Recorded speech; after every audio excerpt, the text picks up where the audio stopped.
ल है आउनुहोस् हामी चाहिँ मेट्रोभित्र छिर्दैछु यहाँबाट यो चाहिँ अन्डरग्राउन्ड हो यो चाहिँ भुइँमुनिको अन्डरग्राउन्डमा मेट्रोमा जाँदैछु हामी यहाँबाट गएर यो चाहिँ पुरै भुइँभित्र है साथीहरू यो चाहिँ हामी मेट्रोमा जाँदैछौँ यहाँबाट कार्ड पञ्च गरेर जबसम्म कार्ड पञ्च गर्छौँ त्यहाँ त्यो नभएसम्म त्यहाँ हामी पछाडि जान सक्दैनौँ त्यहाँ पेमेन्ट गर्ने पैसा तिरेर हामी यहाँबाट आउँछौँ चाहिँ पुरै अब यतिखेर त्यति मान्छे छैन जबसम्म अब स्टाफमा चाहिँ धेरै मान्छेहरू हुन्छन् यो चाहिँ अझै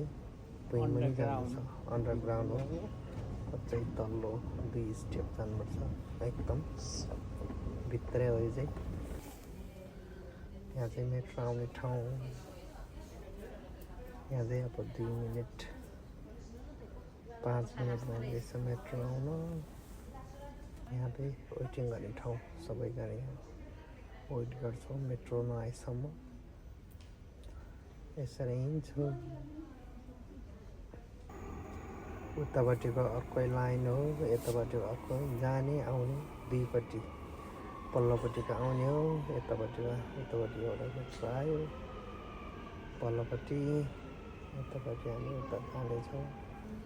दुईतर्फी हुन्छ यहाँ चाहिँ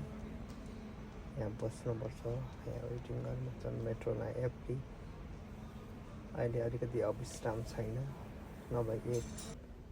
हरेक मिनटमा आउँछौँ अब 2 मिनट बाँकी छ एक मिनटमा आउँछौँ अहिले चाहिँ अविश्राम अब किनकि दिउँसो भइसकेछ त 9, 10, 11, 12 भइसक्यो अहिले 5 मिनटमा आउँछ किनकि मान्छे धेरै हुँदैन जबसम्म बिहान र बेलुका चाहिँ छुट्टी हुने बेलामा एक मिनटमा छुट्छौँ एक मिनटमा आउँछौँ त्यही पनि एक मिनटमा आए पनि मान्छे